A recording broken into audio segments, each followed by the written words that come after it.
জুলাই মাসের 1 তারিখ এবছর এ মাসটির গুরুত্ব ও তাৎপর্য অনেক, কারণ জুলাইয়ের সাথে যুক্ত হয়েছে গণঅভ্যুত্থান ও বিপ্লব। যে গণঅভ্যুত্থানে পতন হয়েছে 1.5 দশকের স্বৈরাচারী শাসন ব্যবস্থার। জাতিসংঘের হিসেব অনুযায়ী চলমান আন্দোলনে আমরা যেমনটি দেখেছি যে জুলাইতে চলা আন্দোলনে শহীদের সংখ্যা 1400 জনের বেশি। বিভিন্ন সংগঠনের মতে সেই সংখ্যা 2000-এরও বেশি। হাজারো শহীদের রক্তের বিনিময়ে পতন হলো স্বৈরাচারের, পরিবর্তন হলো কি? এসবই আজকের আলোচনায় আনবো। দর্শক, আমি ফারনাজ জুই, সবাইকে আমন্ত্রণ জানিয়ে শুরু করছি দেশ টেলিভিশনের নিয়মিত আয়োজন দেশ সাম্প্রতিক। নিবেদন করছে Arail angle channel and square বার। এই জুলাই সেই জুলাই, এই শিরোনামে আজকের আলোচনা এগিয়ে নিতে স্টুডিওতে আমার মুখোমুখি হয়েছেন গোলাম মাওলা রনি, সাবেক সংসদ সদস্য, লেখক। স্বাগত। 24 সনের যে জুলাই মাস, তারপরে আগস্ট মাসের 5 তারিখ পর্যন্ত একটা প্রেক্ষাপট। তো সেই প্রেক্ষাপটের গুরুত্ব স্বাধীন বাংলাদেশের ইতিহাসে অন্য কোনো কিছুর সঙ্গে তুলনা করা যাবে না। এটার মহত্ব, আমাদের জাতিসত্তার যে একটা বিদ্রোহ করার যে একটা শক্তি এবং অন্যায়ের প্রতিবাদ করার যে একটা দুর্দমনীয় যে বেপরোয়া ভাব, এটা এই 2024 সনের জুলাই এবং আগস্টে বাঙালি প্রমাণ করেছে। এক, এরপরে যে দ্বিতীয় যে পার্টটি, এই যে একটা বিপ্লব হলো এবং একটা গণঅভ্যুত্থান হলো। বিপ্লব এবং গণঅভ্যুত্থানের সবচাইতে বড় ডেঞ্জারাস যে দিক হলো, বিপ্লব সবসময় তার বিপ্লবীদেরকে খেয়ে ফেলে।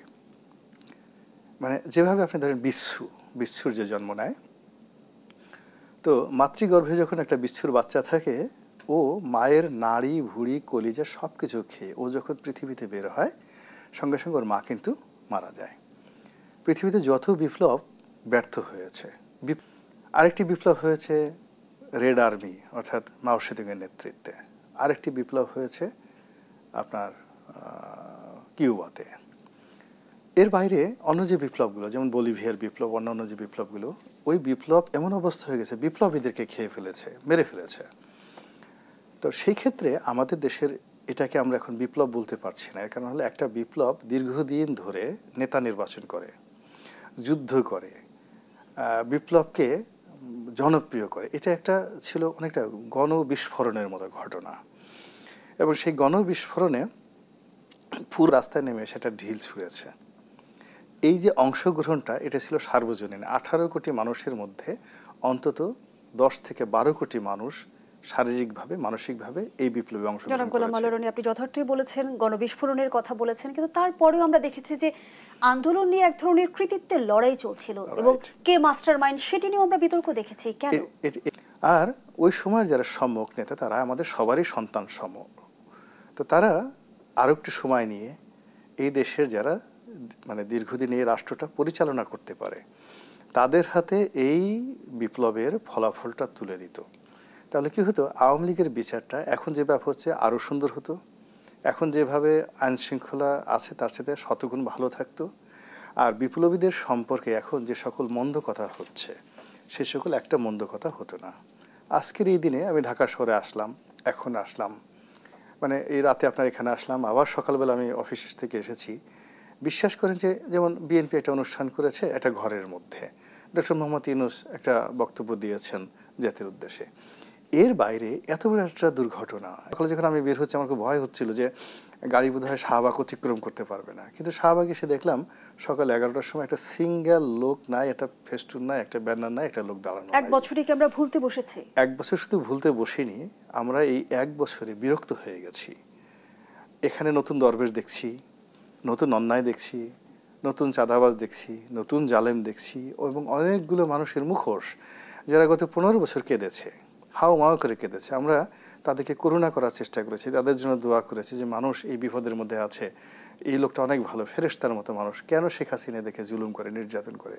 মাই গড, এই অল্প কয়েকদিনের মধ্যে তারা সেই যে ফেরেশতার যে ভাবমূর্তি, সেখান থেকে সেই ভাবমূর্তিটা সরিয়ে দানবের আকৃতি নিয়ে এমনভাবে এসে পড়েছে যে 15 বছরে দানবের যে তাণ্ডব ছিল, এরকম 15 বছরের দানবের তাণ্ডবকে তারা 15 দিনের তাণ্ডব দ্বারা ধূলিসাৎ করেছে। গণঅভ্যুত্থানের সম্ভাবনা কেউ কেন আমরা কাজে লাগাতে পারলাম না? আমাদের কেন হতাশ হতে হলো?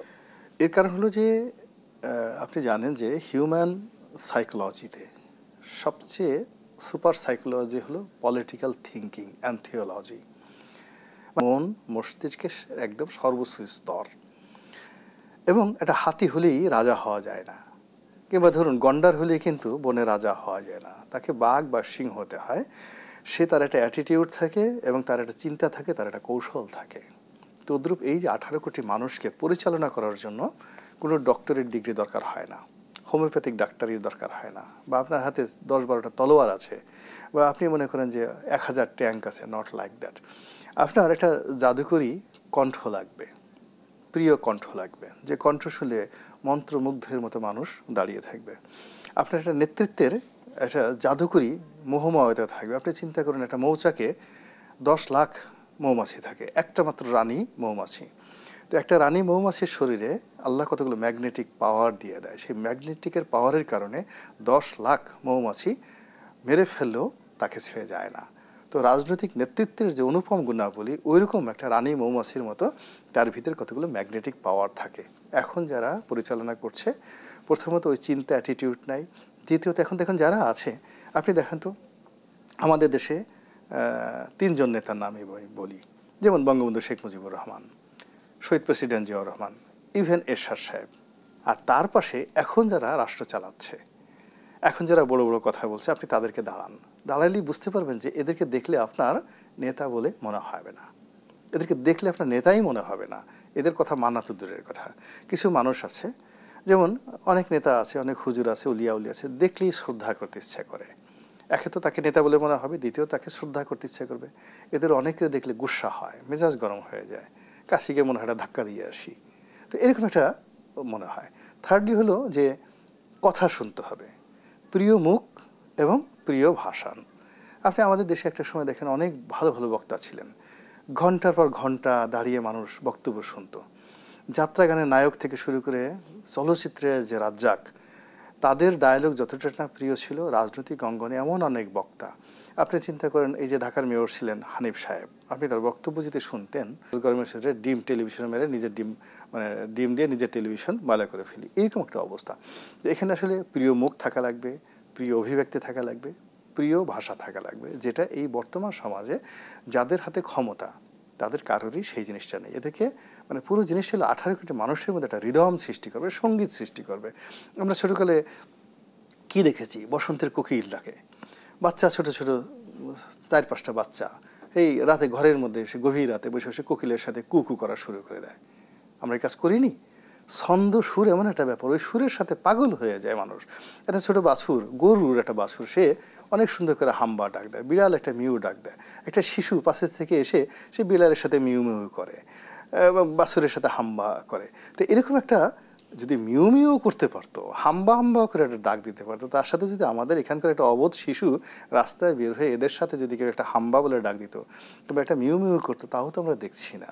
আপনি একজন বোতল, সান্ডা, আর কি সমস্ত আজে বাজে কথা চলে আসছে, কিন্তু কোনো রিদম আসেনি, কোনো সুর আসেনি, কোনো স্লোগান আসেনি, কোনো ভাষা আসেনি, কোনো কবিতা আসেনি। আপনি হতাশার কথা বলছিলেন জনাব গোলাম মাওলা রনি, যেমনটি এনসিপির আহ্বায়ক নাহিদ ইসলাম বলেছেন, শুধুমাত্র ক্ষমতা পরিবর্তনের জন্য জুলাই আন্দোলন হয়নি, এক দলের পরিবর্তে আরেক দলের ফ্যাসিস্ট হয়ে ওঠার জন্য রাজপথে ছাত্র জনতার রক্ত ঢেলে দেয়নি। যে আকাঙ্ক্ষা থেকে আসলে গণঅভ্যুত্থান হলো, আকাঙ্ক্ষার বাস্তবায়ন কেন হলো না? প্রথমে সে একজন নির্যাতিত মজলুম, ডিবি অফিসে তাকে মারা হয়েছে, তার পিঠে ডিবি হারুনের অত্যাচার, এইগুলো বেশি অ্যাট্রাকটিভ, মানুষকে আকৃষ্ট করার জন্য, তার প্রতি মানুষকে শ্রদ্ধা রাখার জন্য। তো সে যখন কোনো কথা বলে, ওই আমি আগে বললাম যে তার কথার মধ্যে এমন কোনো আকর্ষণ নেই, এমন কোনো ধীশক্তি নেই, বা এমন কোনো অন্তর্নিহিত তাৎপর্য নেই যে তাৎপর্য আমার চিন্তা জগতে নাড়া দিতে পারে। তার কিন্তু যথেষ্ট বয়স হয়েছে। আপনি চিন্তা করেন, Napoleon Bonaparte at the age of 21 he was the French আর্মির chief. At the age of 25 he was the emperor of France. তো বয়স কোনো ফ্যাক্টর না, এরা সবাই যথেষ্ট বয়স হয়ে গেছে। ইভেন 1954 বঙ্গবন্ধুর বয়স কত ছিল? সে 1920 সালে যদি তার জন্ম হয় 34 বছর বয়সে, 34 বছর বয়সে সে সাধারণ সম্পাদক আওয়ামী লীগের মতো একটা সংগঠনের। সো বয়স ডাজ নট ম্যাটার। কিন্তু এখান থেকে আমি তো বললাম যে তারা যে কথাগুলোই বলছে, সেই কথাগুলো আমাদের এই সমাজে যারা যারা আছেন, আমাদের চিন্তার জগৎ নাড়া দিচ্ছে না, নতুন করে আমাদেরকে উদ্বেলিত করছে না। এই বাংলায় এই অনেক রাজনীতির গীতি কবিতা রচিত হয়েছে, অনেক গীতি কবি ছিল, আমরা কবিতা শুনেছি, আমরা সেই নুরুল দিনের সারা জীবন শুনেছি কবিতা, আমরা ভাত দে হারামজাদা নচেত মানচিত্র খাবো, আমরা সব শালা কবি হবে। এই যে মানে প্রত্যেকটা আন্দোলনকে কেন্দ্র করে কত কথা, সেই ৭১-এর শুনে একটি মুজিবরের তরে লক্ষ মুজিবরের ধ্বনি আকাশে বাতাসে উঠে রনি, বাংলাদেশ আমার বাংলাদেশ, বলতে পারবেন কিয়ামত পর্যন্ত? কিংবা যতদিন রবে পদ্মা মেঘনা যমুনা বহমান, ততদিন কীর্তি রবে তোমার শেখ মুজিবুর রহমান। কবিতা সাহিত্য ছাড়া কখনো কোনো আন্দোলন অমর হয় না। আজকার বেলা পর আমরা বারবার শুনেছি যে নতুন রাজনৈতিক বন্দোবস্তের কথা, রাজনৈতিক সংস্কারের কথা, কিন্তু বাস্তবতায় যদি আমরা দৃষ্টি রাখতে চাই, আমরা পরিবর্তন দেখি কি? দুর্দণ্ড প্রতাপশালী হাসিনা সরকারের পতন থেকে রাজনৈতিক শিক্ষাটা আসলে কি?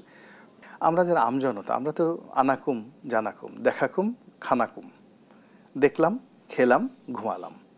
আমাদেরকে আচ্ছা মতো শক্তের ভক্ত নরমের জম, আমাদেরকে যদি আচ্ছা মতো মানে অত্যাচার করা হয়, আমরা হাউমাউ করে যাকে তাকে আব্বা ডাকি ভয়ে, আর আমাদেরকে যদি পাত্তা দিতে হয় আমরা গ্যাসে গলা টিপে ধরি যে তোর এত বড় সাহস আমার সঙ্গে বড় বড় কথাবার্তা বলিস। এই হলো আমাদের সাধারণ আমজনতার চরিত্র। কিন্তু মেইনলি যারা শিক্ষা গ্রহণ করবেন, যেমন আগের স্বরাষ্ট্রমন্ত্রী থেকে শিক্ষা গ্রহণ করবেন বর্তমান স্বরাষ্ট্রমন্ত্রী, শেখ হাসিনা থেকে শিক্ষা গ্রহণ করবেন বর্তমান ডক্টর মোহাম্মদ ইউনূস। এখন ঘটনা হলো যে শেখ হাসিনা তো ম্যান পাওয়ারের কোনো লাইসেন্স নেননি এখন পর্যন্ত, তার বিরুদ্ধে অনেক বদনাম, ম্যান পাওয়ারের লাইসেন্স নেয়, কিন্তু শেখ হাসিনার নামে কোনো বিশ্ববিদ্যালয় নেওয়া হয়নি। এরকম অনেক ছোট ছোট বিষয়গুলো এখন আসছে। আজকে দেখলাম সময়ের অভাবে সেটা বাস্তবায়ন করা যায় নাই। এখন সেই বর্ষাকালে সেই ৪,৫০০ কোটি টাকার একটা টেন্ডারের কর্ম এই সরকার শুরু করতে যাচ্ছে। বর্ষাকালে খান খনন করে সেনাবাহিনীর মধ্যে বিনা টেন্ডারে ৪,৫০০ কোটি টাকার কাজ শুরু হচ্ছে। তো খালেদ মোহাম্মদ চৌধুরী আর যা হোক না কেন, তার বিরুদ্ধে তো আমি দুর্নীতির অভিযোগ এভাবে শুনিনি, কিন্তু এখন এটা নিয়ে কিন্তু কথাবার্তা হচ্ছে। আবার শুনলাম যে আইসিটি মন্ত্রণালয়ের সে বিশাল একটা প্রকল্পে অমুক একটা রাজনৈতিক দলের নেতার ছেলে, ওই সরকারি মানে এখন যারা কিংস পার্টি আছে তাদের লোকজন মিলে কি সব জিনিসপত্র করছে, কোনো তো বেসিক পরিবর্তন হয়নি। তাই শিক্ষাটা আসলে আমাদের জন্য না, তারা তো নেয়নি, তারা বরং মনে করছে যে শেখ হাসিনার যে মধুগুলো খেয়েছে অসাধারণ, এই মধু ছেড়ে তার যে গেছে, বরং তারা শেখ হাসিনাকে ফিল করছে যে এই যে মধু, এই যে মেওয়া, এই যে বাদশাহী খাবার, জনগণের টাকা, এই যে আমরা সংস্কারের নামে আন্দোলন করছি, মিটিং করছি, সালাউদ্দিন সাহেব তো রাগ হয়ে বললে এলেনি যাও তোমরা খাও, আমরা খাবো না, ওখানে কাজকর্মের চেয়ে খানা পেনা বেশি হয়। এখন যারা আছে তারা চিন্তা করছেন যে এখানে যা খাবার হয় রাজকীয় খাবার, অনেক আরামের খাবার, অনেক সুস্বাদু খাবার, এই খাবার ছাড়া যাবে না। এখানে যা কিছু অর্জন করা যায়, এই পুলিশ দোতলা সেলুট দেয়, জোরে বলে গার্ড সাবধান, বুট জুতা দিয়ে একটা নিচে শব্দ করে ঠাস করে তারপর যখন একটা সেলুট দেয় মনে হয় বুকের ছাতিটা ডবল হয়ে যায়। এই আরাম ছাড়লে আমি থাকবো কোথায়, আমি বাঁচবো কী করে, আমার আরও চাই আরও দীর্ঘ সময় চাই। তো এই যে শেখ হাসিনার যে ১৫ বছর থাকার যে আকাঙ্ক্ষা, এখন যারা আছে তারা যদি বলছে যে না আমরা ১৫ দিনের মধ্যে শেষ করতে চাই, মনে হতো যে তারা শিক্ষা নিয়েছে। না, তারা তো এরকমভাবে কোনো লক্ষ্য নেই। তারা যেভাবে কথাবার্তা বলছে, ডানে যাব বামে যাব না, বামে যাব দক্ষিণে যাব না, দক্ষিণে যাব তো পূবে যাব না। তবে কি গণ অভ্যুত্থানে সাধারণ মানুষের ভাগ্য না বদলালেও গুটি কয়েক মানুষের ভাগ্য বদলে গেছে? অবশ্যই। সেই দেশের প্রতি কি রিপোর্ট একটা বিরতি দিচ্ছি, সাথেই থাকুন। আমন্ত্রণ, আপনারা দেখছেন দেশ টেলিভিশনের নিয়মিত আয়োজন দেশ সাম্প্রতিক, নিবেদন করছে আড়াইল অ্যাঙ্গেল চ্যানেলের স্কোয়ার বার। আমরা আবারও ফিরছি আলোচনায়। এবং এই ভাগ্য বদলানোর চেষ্টা করতে গিয়ে অনেকের যেমন সারা জীবনের যে সুনাম সুখ্যাতি, তারপরে সারা জীবনের যে অর্জন, এটা কিন্তু নষ্ট হয়ে গেছে। অনেকে ধরা পড়েছে, অনেকে বিচ্যুত হয়েছে, অনেকে লাঞ্ছিত হয়েছে, অনেকে অপমানিত হয়েছে এই সময়ের মধ্যে, অনেকে লাঞ্ছিত হয়েছে এবং অনেকে লাইনে আছে। মূল ব্যাপার হলো যে ভালো কাজ ছাড়া, জনকল্যাণ ছাড়া, তারপরে শেষে দেশের মঙ্গল চিন্তা ছাড়া কখনোই কাঙ্ক্ষিত বিজয়, সুখ, শান্তি ব্যক্তিগত জীবনও আসে না, রাষ্ট্রীয় জীবনে আসে না। এখন 18 কোটি মানুষ আমাদের এই দেশে, যদি আপনি 18 কোটি মানুষকে 1 টাকা করে আপনি ক্ষতি করেন, 18 কোটি টাকা পার ডে, উপকার করলে 18 কোটি টাকা। তো এইভাবে এই দেশের যে বিশাল বাজেট, প্রায় 7 লক্ষ কোটি টাকার বাজেট, এই বাজেটের সাথে সম্পৃক্ত অন্তত 5 বার 5 × 7 = 35 লাখ কোটি টাকার লেনদেন বাংলাদেশে। এই লেনদেনের সাথে যেভাবে চাঁদাবাজি জড়িত, শুল্ক জড়িত, রাষ্ট্রীয় উন্নয়ন জড়িত, দুর্নীতি জড়িত, এখন এই বিশাল কর্মযজ্ঞ, অর্থনৈতিক কর্মযজ্ঞ চালানোর জন্য রাষ্ট্রের যে যন্ত্র আছে, সেই যন্ত্রের যে অ্যাক্টিভিটি, সেটা এই বিপ্লবীর যারা আছে তাদের যেহেতু ওইভাবে অভিজ্ঞতা না থাকার কারণে আজ দেখেন প্রায় 1 মাসের উপরে সেই এনবিআর বন্ধ রইল।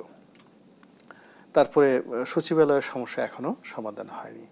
মোর দ্যান 2 মাসের বেশি সময় ঢাকা দক্ষিণ সিটি কর্পোরেশনে অচল অবস্থা। আবার এখন যে সমস্যা দেখা দিয়েছে যে নির্বাচন হবে, বিএনপি একদিকে যারা চাচ্ছে গতানুগতিক পদ্ধতিতে নির্বাচন হবে, মানে সংসদীয় আসন এফপিটিপিজি পদ্ধতি আছে, রাইট।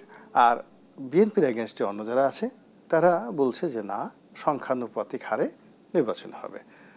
তো এবং সংখ্যানুপাতিক নির্বাচনের দাবিটা কিন্তু আমরা ক্রমেই জোরালো হতে দেখছি। হ্যাঁ, জোরালো না, এটা মানে আমাদের জন্য, রাজনীতির জন্য একটা অশনির সংকেত। এটা অবশ্যই নির্বাচনের যে আমাদের ধারা, এটাকে পাল্টে দিবে।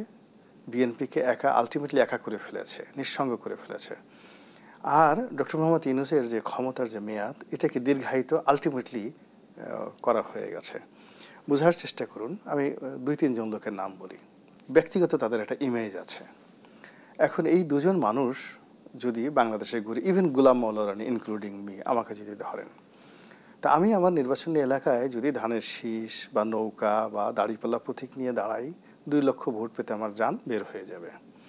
কিন্তু সারা বাংলাদেশে যদি আমার একটা প্রতীক থাকে এবং আমি ঘোরাফেরা করি, তাহলে আমি 20 থেকে 30 লাখ ভোট সারা বাংলাদেশ থেকে বানাতে পারবো। তো যদি বাগাতে পারি, তাহলে 1.5 লাখে যদি আপনি একটা করে আসন দেন, তাহলে আমি 15 থেকে 20টি আসন আমি গোলাম মোল্লা রনির নামে ব্র্যান্ডিং হলো। এটা দিয়ে আমি আমার ভাই, ভাগিনা, স্ত্রী, পুত্র, যারা যারা আপন, যারা আমার পছন্দের, তাদের সবাইকে আমি এমপি বানাতে পারলাম।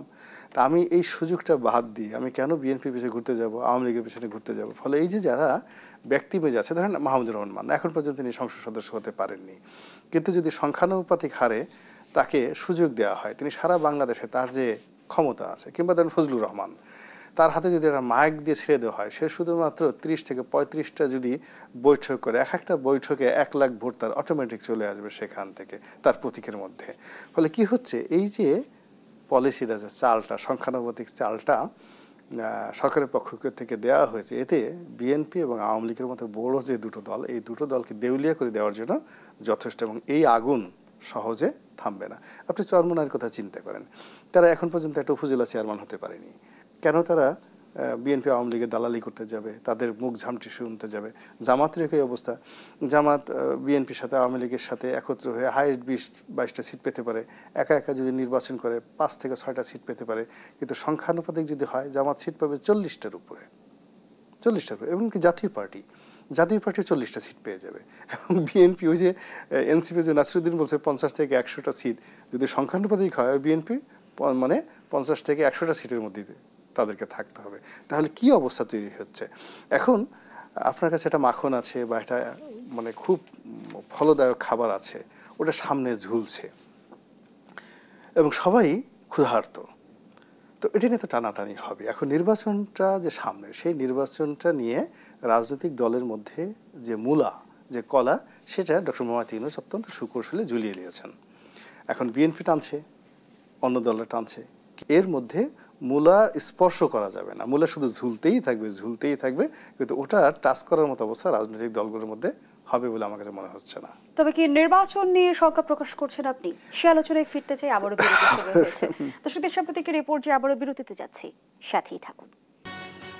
ফিরে এলাম, আপনারা দেখছেন দেশ সাম্প্রতিক। আমরা আবারও ফিরছি আলোচনায়। জনাব গোলাম মাওলা রনি, যারা মনে প্রাণে বিশ্বাস করে নির্বাচন যে কোনো ভাবে হলে তারা জয়লাভ করবে, এবং শুধু জয়লাভ করবে না, 280টা সিট পেয়ে তারা জয়লাভ করবে, বাকি 20টা সিট হয়তো অন্যান্য ছোট ছোট দল পাবে। তো সেখানে প্রধানমন্ত্রীর যে চেয়ারটি, এটি তাদের, রাষ্ট্রপতির চেয়ারটি তাদের, ওই যে সংসদ যে ভবন, ওটি তাদের, সংসদের সামনে যে ন্যাম ফ্ল্যাটগুলো আছে সব তাদের। তারপরে রাস্তাঘাটে যে গাড়িগুলো দেখে, এমপিদের যে কোটা মুক্ত গাড়িগুলো আসবে, সেই দিকে তারা তাকায় আর চিন্তা করে যে এইগুলো তো সবই আমাদের প্রাপ্য, আমাদের রিজিক, আল্লাহ আমাদের জন্য এই জিনিসগুলো বরাদ্দ করেছে। ফলে এই পথে যারা বাধা দিচ্ছে তারা আমাদের শত্রু, জাতির শত্রু, গণশত্রু। বোঝার চেষ্টা করুন যে নির্ধারিতভাবে আপনি জানেন যে দিস ইজ ইয়োর্স, সিংহাসন আপনার, সব কিছু আমার।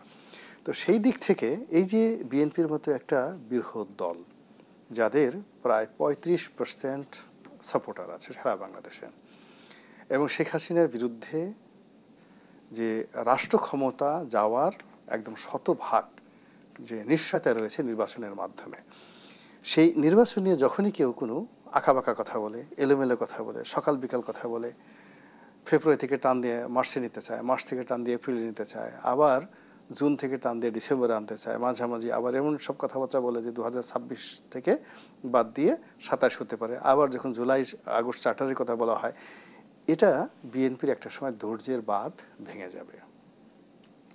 আর এত বৃহৎ একটা শক্তির যদি ধৈর্যের বাঁধ ভেঙে যায়, তারা উগ্র হয়ে পড়বে, এবং ওই উগ্রতা স্বয়ং শহীদ প্রেসিডেন্ট জিয়াউর রহমানও যদি আসেন, তাহলে সেই উগ্রতা দমন করা যাবে না। যেখানে সারা বাংলাদেশের আপনার কত 8,000-এর মতো ইউনিয়ন পরিষদ চেয়ারম্যান তারা হবে, 500-র মতো উপজেলা তারা হবে, পৌরসভা তারা হবে, সব জায়গাতে তারা নিশ্চিত জানে আমরাই হব, ভোট হলে আমরা হবে। আওয়ামী লীগ তাদের একমাত্র প্রতিদ্বন্দ্বী আওয়ামী লীগ নেই। তো সেই জায়গাতে আপনি এনসিপির কথা বলে, ওইটা বলে বিভিন্ন রকম সংস্কারের কথা বলে, তারপরে শেষে জাতীয় ঐকমত্য কমিশনের নিয়োগ নিয়ে কিন্তু ইতিমধ্যে প্রশ্ন রেখেছে ওখানে যে ওই যে খাবার টেবিলের ওখানে বসে। আর বিএনপি আপনি দেখেন না, নিজেদের মধ্যে চেয়ার ছোড়াছুড়ি করে, মারামারি করে, এক এক করে নাকের বদনা ফাটিয়ে ফেলে। তো এখানেও দেখবেন যে এই যে যারা এখন বড় বড় কথা বলছে, পায়ের উপর পা তুলে জাতিকে সবক দিতেছে, বিএনপি যখন তার আসল রাজনৈতিক চরিত্র নিয়ে ধৈর্য হারা হয়ে ওদের প্রতি যাকে বলা হয় তাদের আসল চেহারা প্রদর্শন করবে, আপনি দেখবেন যে দৌড়ে পালানোর মতো তাদের মানে এনার্জি থাকবে না। তাদের খালি বলবে যে ভাই আমার ধরো, পা দুইটা কাঁপতেছে, তো আমি থামাইতে পারতেছি না, এত ভয় পাবে সবাই। This is a politics. তো এই যে নির্বাচন নিয়ে যে টানা হেঁচড়া হচ্ছে, কথাবার্তা হচ্ছে, এটা আগামীতে আমাদের যে এখনকার যে সম্প্রীতি, এই সম্প্রীতিটা থাকবে না। মানে আপনার শেখ হাসিনা, তো শেখ হাসিনার যে ক্ষমতা বা আওয়ামী লীগের যে ক্ষমতা, তার লাখ ভাগের এক ভাগও নয়, কোটি ভাগের এক ভাগ ক্ষমতা বর্তমান যারা চালাচ্ছে তাদের নেই। তারা কি করে বিএনপির মতো একটা দলকে মোকাবেলা করবে? ফলে এখানে বিএনপির সঙ্গে এই যে যা কিছু করা হচ্ছে তাদেরকে ধরে নিয়ে, এখন আপনি চিন্তা করেন একটা রয়্যাল বেঙ্গল টাইগার, আপনি একটা রয়্যাল বেঙ্গল টাইগারকে নিয়ে আপনার ক্ষমতা আছে, আপনি বসাইলেন একটা চেয়ারে, তার পাশে একটা ইঁদুর বসাই দিলেন। ইঁদুর বসাই দেওয়ার পরে বললেন, এই ইঁদুর বলো রয়্যাল বেঙ্গল টাইগার কীভাবে ইলেকশন করবে? ইঁদুর পায়ের উপর পা তুলে লেজ নাড়াই বললো যে এইভাবে হবে, এবং আপনি বললেন সাবাস, আমাকে ইঁদুরের কথাই শুনতে হবে। তবে কি প্রতিদ্বন্দ্বিতাহীন নির্বাচনের আভাসই আমরা পাচ্ছি? Not like that. মূল ব্যাপারে প্রতিদ্বন্দ্বিতা আপনি করেন। এই পৃথিবীটা হলো মানে fittest, survival for the fittest, মানে যে যোগ্যতামূলক তাকে রাজনীতিতে টিকে থাকে সব ক্ষেত্রেই। এখন এখানে ম্যানিপুলেট করে, জোরাজুরি করে আপনি ইঁদুরকে আপনি বানাতে পারবেন না, যাকে বলা হয় সিংহ বানাতে পারবেন না, আবার সিংহকে জোরাজুরি করে ইঁদুর বানাতে পারবেন না। বিএনপির সঙ্গে যদি আপনার সত্যিকার অর্থে মোকাবিলা করতে হয়, তাহলে আপনি দিল্লিতে যান, শেখ হাসিনার সাথে সমঝোতা করেন, তাকে আনেন। কিন্তু জামাতকে দিয়ে আপনি কখনো বিএনপিকে, জাতীয় পার্টি দিয়ে আপনি বিএনপিকে করতে পারবেন না। শেখ হাসিনার শাসনামলই তো আমাদের দেখিয়ে দিয়েছে যে একক সংখ্যা গরিষ্ঠতার নেতিবাচক দিকগুলো আসলে কি। না, সেটা এখন জনগণের মূল ব্যাপার। আপনি যদি গণতন্ত্রে বিশ্বাস করেন, গণতন্ত্রে বিশ্বাস করলে সমস্ত জনগণের মেজরিটি যে জনগণ যেটা চাইবে ওটাই গণতন্ত্র। সেটা কখনো কখনো রাষ্ট্রের জন্য ক্ষতিকর হতে পারে, কখনো কিন্তু সেটা কখনো অ্যাকসেপ্টেড হয় না। তা আপনি যখন গণতন্ত্রের কথা বলছেন, নির্বাচনের কথা বলছেন, এখানে জনগণকে ভোট দিতে হবে। সে তার মতো ভোট দেবে। ভোটে যদি সে 300 আসনে বিএনপিকে দেয়, অসুবিধাটা কি? 300 আসনে যদি জামাতকে দেয়, অসুবিধাটা কি? একক সংখ্যাগরিষ্ঠ পেলে অসুবিধাটা কি? যদি বিএনপি চালাতে না পারে, জনগণ আবার রাস্তায় নামবে, আবার তাদেরকে উচ্ছেদ করবে, তারা দেশ ছেড়ে পালাবে, তাদের লোকজন গ্রেপ্তার হবে। এটাই গণতন্ত্র, সারা পৃথিবীতে এইভাবেই চলে আসছে। কিন্তু আপনি যদি এটাকে একটা সাজাতে চান, গুছাতে চান, এবং নিজের মতো করে আপনি একটা থিওরি বের করতে চান, এটা সংস্কার হবে, ওটা অমুক হবে, যেটা 5000 বছরের ইতিহাসে কোনোদিন কোনো দেশে হয়নি। প্রধান উপদেষ্টাও আজ বলেছেন স্বৈরাচার পতনে যাতে 16 বছর অপেক্ষা করতে না হয় সেই কাজ আমরা করছি। আশা করি আগামী দিনে কেউ স্বৈরাচার হতে চাইলে জনগণ সঙ্গে সঙ্গে পতন ঘটাবে। উনি এই যে কথাটা বলেন, একটা অবশ শিশু এই কথাটা বলে না, যে 16 বছর যাবত উনি, যেখানে উনি নিজে সকালে বিকেলে দোয়া ইউনুস পড়ছে শেখ হাসিনার হাত থেকে বাঁচার জন্য, যে আল্লাহ শেখ হাসিনা যেন আমাকে আক্রমণ না করে। উনি যেই কবার কোর্টের ডেট পড়ছে, প্রত্যেকটা রাত্রে নির্ঘুম রাত্রি কাটাইছেন। আর ওনার নেতৃত্বে এখন স্বৈরাচার মুক্ত একটা বাংলাদেশ গড়ে উঠবে, 16 বছরের জন্য অপেক্ষা করতে হয় না। এর চেয়ে হাস্যকর কোনো বক্তব্য আর বাংলাদেশ হতে পারে না। যে কোনো একটা লিমিট আছে, গাল থাকলে সব কথা বলতে হয় না। মানে চেয়ার থাকলে সব জিনিস দেখতে হয় না, শরীর থাকলে ঝাঁকুনি দিতে হয় না। তো এখানে এমন জিনিসগুলো হচ্ছে। আমি অনেক আগে ভারতের একটা বিখ্যাত একজন উকিল ছিলেন, নামকরা উকিল, যাকে বলা হয়তো 15 কোটি টাকার উকিল, রাম জেঠ মালানি। ওয়ান অফ দ্য মানে পৃথিবীর ক্রিমিনাল লয়ারদের মধ্যে টপ লয়ার, এবং ভারতের আইনমন্ত্রী ছিলেন। তাকে বিবিসির করণ থাপ্পার, খুব বিখ্যাত সাংবাদিক, এটা প্রশ্ন করলেন। তো সেইভাবে বললেন যে, করণ, এই প্রশ্নটা তুমি স্কেপ করে নাও, তুমি যে প্রশ্নটা করছো এটা শুনে আমার গোস্সায় এসে গেছে। মানে তোমার মুখ দিয়ে তুমি যে লোকের নাম নিছো সেই লোকের নাম তোমার মুখ দিয়ে মানায় না, আর তুমি আমার মতো লোকের কাছে ওর ব্যাপারে মন্তব্য জানতে চেয়েছো, এটা শুনে আমার এমন গুসা আসছে, তুমি তাড়াতাড়ি প্রশ্ন পরিবর্তন করো। তা আমাদেরই বাংলাদেশে এখন এমন কিছু কথা শুনতে হচ্ছে, এমন কিছু আচরণ শুনতে হচ্ছে, এবং আমরা যারা এখানে আসি, আমি খুব ছোট মানুষ রাজনীতির অঙ্গনে, আওয়ামী লীগ বিএনপির মানে 100 জন শীর্ষ নেতার মধ্যেও আমি পড়ি না, কিন্তু আমারও একটা জীবন সেই বলতে গেলে 1982 সন থেকে আমার রাজনীতি শুরু হয়েছে। তো সুদীর্ঘ সময় 1982 থেকে আমি রাজনীতি করছি। সে যদি আমার সকাল বিকেলে এসে এমন একজন লোক কথা বলে যে রাজনীতির বুঝে না, তখন মেজাজটাই কেমন লাগে বলেন তো? এই যে এখন এমন অনেক লোক আছে পুরো জাতিকে অসুস্থ বানিয়ে ফেলছে, কথা শুনলেই মেজাজ গরম হয়ে যায়। জুলাই ঘোষণাপত্র নিয়ে আমরা নানামুখী আলোচনা দেখছি, শোনা যাচ্ছে এ মাসে ঘোষণা হতে পারে, এবং কিছু কিছু গুঞ্জন রাজনৈতিক অঙ্গনের অন্দরমহলে কান পাতলে আমরা শুনি যে সংবিধান স্থগিতের ঘোষণা হতে পারে, সরকারের উচ্চ পর্যায়ের পরিবর্তন ঘটতে পারে। এই ঘটনাগুলো ঘটলে আসলে প্রভাব কি হবে? প্রথমত এটা হবেই না, সম্ভবই না। মূল ব্যাপার হলো সকালের ওয়াজ বিকেলে হয় না, শীতকালের ওয়াজ আবার গ্রীষ্মকালে করা যায় না। আমাদের দেশে একটা জুলাই চার্টার দরকার ছিল, একটা বিপ্লবী সরকার দরকার ছিল, এবং এটা ভালো হতো যেটি 2024 সনের সেপ্টেম্বর অক্টোবর মাস পর্যন্ত একটা সময় ছিল। কিন্তু এখন সেই জনপ্রিয় যে বিষয়টি, যেটি খুব অতি জরুরি ছিল, সেটা এখন এই মুহূর্তে বাস্তবায়ন করা সম্ভব নয়। বোঝার চেষ্টা করুন যে জাতীয় রাজস্ব বোর্ডের সামনে কিছু মানুষ দাঁড়িয়ে আছে, সেটা নিয়ন্ত্রণ করা যাচ্ছে না। এরপরে অনেক সময় হয় কি জানেন, জীবনের নিজের একটা ব্রেক দিতে জানতে হয়, সীমারেখা, মানে নিজের জীবনের একটা কর্মক্ষেত্রে একটা সীমারেখা জানতে হয়। এখন যারা সরকারের কর্তা ব্যক্তি আছেন তাদের আগে বোঝা উচিত যে তারা কতটুকু যেতে পারবেন, কতটুকু লাভ দিতে পারবেন, এবং তাদের কর্মপরিধি এবং ক্ষমতার যে পরিধি কতটুকু। এর বাইরে আমি মনে করি না তাদের কোনো কিছু করাটা উচিত হবে। আলটিমেটলি তাদের সারা জীবনের যে অর্জন, সারা জীবনের অর্জন মুহূর্তের মধ্যে নষ্ট হয়ে যায়। আপনি চিন্তা করেন, শেখ হাসিনার কথা চিন্তা করেন, 15 বছরের দম্ভ। তিনি যে সিদ্ধান্তটি নিয়েছেন সেই সিদ্ধান্তটি যদি মাত্র 3 দিন আগে তিনি নিতেন, আগস্ট মাসের 1 দিনে যদি সিদ্ধান্ত নিতেন, যে প্রধান বিচারপতি যে সিদ্ধান্তটি তিনি নিয়েছেন সেই প্রধান বিচারপতি যদি 7 দিন তিনি অপেক্ষা না করতেন, তাহলে বাংলাদেশে একটা ভিন্ন ইতিহাস তৈরি হতো। তারা হাইকোর্টে গিয়েছিল, মহামান্য হাইকোর্টে গিয়েছিল একটা সিদ্ধান্তের জন্য, কিন্তু সেখানে দম্ভ করে বলা হলো যে রাজপথের কথা অনুযায়ী তো কোর্ট কাছারি চলে না। কিন্তু সেই কোর্ট কাছারি সিদ্ধান্ত নিল যখন তাকে পালিয়ে যেতে হলো। তা মূল ব্যাপার হলো যে প্রত্যেকটা জিনিসের একটা সময় আছে।